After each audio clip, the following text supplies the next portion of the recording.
તમને છોકરો પસંદ નહીં હોય તો એને લગ્ન કરવાની ના પાડી દે. તમને જેની સાથે પ્રેમ છે એની સાથે ભાગીને લગ્ન કરો, પરિવાર સાથે બેસીને વાત કરો. સોશિયલ મીડિયા ઉપર એક ઘટના છેલ્લા કેટલાક દિવસોથી ભારે ચર્ચાનો વિષય બનેલી છે. સિયા ગોયલ નામની છોકરીએ એના મંગેતર કેતન અગ્રવાલ અને પ્રેમી ચોતન ચૌધરી સાથે મળીને ધક્કો મારીને હત્યા કરી એવો આરોપ છે. તમને ખ્યાલ હશે કે થોડા સમય પહેલાં મધ્યપ્રદેશમાં સોનમ રઘુવંશીનો પણ સેમ આવો જ કિસ્સો આવેલો. પતિ સાથે ફરવા ગઈ હતી અને પ્રેમી સાથે મળી અને પતિનું કાસળ કાઢી નાખેલું. હવે આ ઘટના વિશે બધી લોકોને ખબર છે, પણ આજે હું તમારી સાથે એ વાત કરીશ જે સવાલ બધાના મનમાં છે કે ભાઈ તમને છોકરો પસંદ નહીં હોય તો એને લગ્ન કરવાની ના પાડી દે. તમને જેની સાથે પ્રેમ છે એની સાથે ભાગીને લગ્ન કરો, પરિવાર સાથે બેસીને વાત કરો. પરંતુ જે વ્યક્તિ નિર્દોષ છે એની હત્યા કરીને તમે સારી જિંદગી કેવી રીતના જીવી શકવાના? તો આ મુદ્દા પર હું તમારી સાથે વાત કરીશ. મારું નામ રાજેશ શાહ છે અને તમે જોઈ રહ્યા છો ગુજરાતના સૌથી મોટા ડિજિટલ ન્યૂઝ પ્લેટફોર્મ ખબર છે.com. છેલ્લા કેટલાક સમયની આ બે ઘટનાઓએ આખી દુનિયાને ઝંઝોડી દીધી છે કે છોકરીઓ આવું શું કામ કરી રહી છે કે લગ્ન કરીએ અથવા વિવાહ કરી નાખે અને પછી પ્રેમી સાથે મળીને જે મંગેતર હોય કે પતિ હોય એની હત્યા કરી નાખે. અને એ પછી એ લોકોને એટલી ખબર નથી પડતી કે એમના આવા કરતૂત, આવા કામને કારણે કેટલા બધા પરિવારો દુઃખી થાય. છોકરા છોકરીના પરિવારો દુઃખી થાય, પ્રેમીના, એના સગાઓ બધાને બદનામીના પ્રોબ્લેમ ઊભા થાય.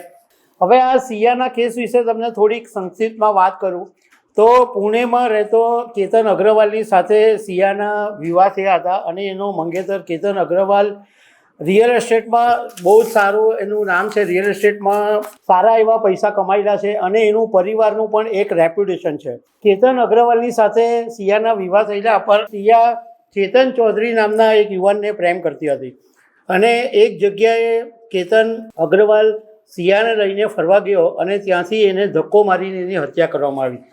આવું જ સોનમ રઘુવંશીના કેસમાં થયેલું કે પતિ સાથે હનીમૂન બનાવવા ગઈ અને ત્યાં ગાડી પતિની હત્યા કરી નાખી. એટલે હવે બધાના મનમાં સવાલ છે કે ભાઈ તમને એ છોકરો નહીં પસંદ હોય, પ્રેમી સાથે રહેવાની તમારી જીદ હોય તો તમે લગ્ન માટે ના પાડી દો, વિવાહ માટે ના પાડી દો. તમારે હત્યા કરવાનો શું મતલબ છે? અને આ કેતન અગ્રવાલનું પરિવાર તો એટલું બધું ઉત્સાહિત હતું કે એ સિયાની બર્થડે માટે કરોડો રૂપિયા ખર્ચવાનું નક્કી કરેલું, કેટલા બધા રૂમ બુક કરાવી નાખેલા હતા. પરંતુ એમને બિલકુલ ખબર નહીં હતી કે એમની જે આવનારી વહુ છે સિયા, એના મગજની અંદર શું ચાલી રહ્યું છે. આજકાલની છોકરીઓને આવું થઈ રહ્યું છે એ સમજ નથી પડતી. હવે અમે કેટલાક જે નિષ્ણાતો છે એમની સાથે વાત કરી તો એમણે એવું કીધું કે જે છોકરીઓ અને પ્રોબ્લેમ હોય, જેની સાથે વિવાહ થયા હોય અથવા લગ્ન થયા હોય તો એમની પાસે ઘણા બધા વિકલ્પો છે. પહેલો રસ્તો એ છે કે તમે એને સ્પષ્ટ ના પાડી દો કે મારે તારી સાથે વિવાહ નથી કરવા, મારે તારી સાથે લગ્ન નથી કરવા. ધારો કે વિવાહ લગ્ન થઈ બી ગયા તો બી તમે એને તોડી શકો છો. તમે એમ કહો કે ભાઈ મારે આ સગાઈ નથી કરવી, મને નથી ફાવતું, મારે આ લગ્ન નથી કરવા. તમે કાયદેસરના છૂટાછેડા લેવાના વિકલ્પ છે. તમે શાંતિપૂર્ણ રીતે સમાધાન કરીને પણ અલગ થઈ શકો છો. આજનો જમાનો એવા છે કે ઘણા બધા કાઉન્સેલરો છે જે તમને બેસાડીને શાંતિથી તમારું કાઉન્સેલિંગ કરી શકે છે. તો તમે એવા કાઉન્સેલરોનો સંપર્ક કરીને પણ તમારી જિંદગીથી આ રીતે તમે અલગ થઈ શકો છો.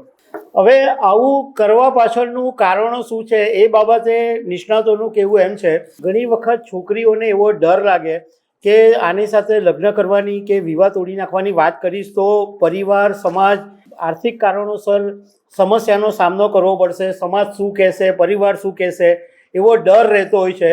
તો એવા ડરને કારણે એ લોકો પરિવારની અંદર વાત નથી કરી શકતા. બીજું કે ઘણી છોકરીઓ છે એ એવું માને છે કે એમનો જે હાલનો સંબંધ છે એમાં એ અડચણરૂપ બની રહ્યો છે અને આ અડચણરૂપને દૂર કરવા માટેની એમની માનસિકતા હોય છે.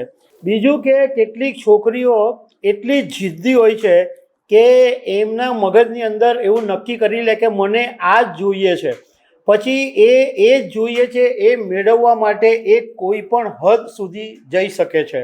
ઘણી વખત અંદર જે ઈર્ષ્યા ભરેલી હોય છે, અદેખાઈ હોય છે, એને કારણે છોકરીઓનું માનસિક સંતુલન ખોરવાઈ જતું હોય છે.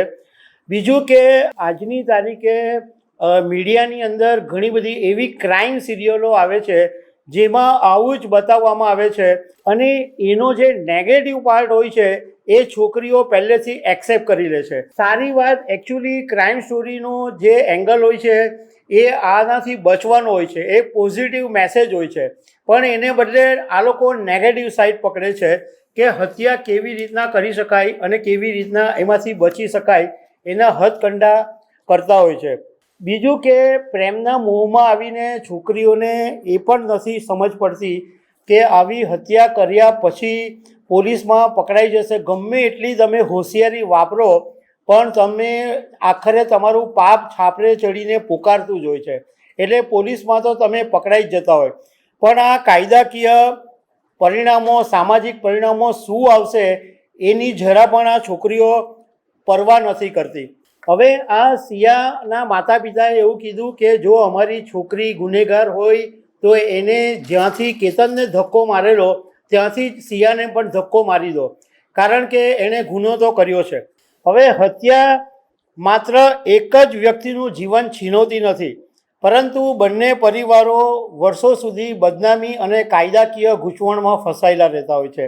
એટલે છોકરીઓએ આ વાત સમજી લેવાની જરૂર છે કે ભાઈ તમને કોઈ જાતે નહીં ફાવે, તમારે પ્રેમી સાથે જવું છે તો બિચારા કોઈ નિર્દોષ માણસની તમે હત્યા શું કામ કરી નાખો છો? આગળ પાછળનું શાંતિથી બેસીને વિચાર કરો તો ઉકેલ આવી જશે. તો દર્શક મિત્રો, આવી અનેક વાતો સાથે મળતા રહેશું. આભાર.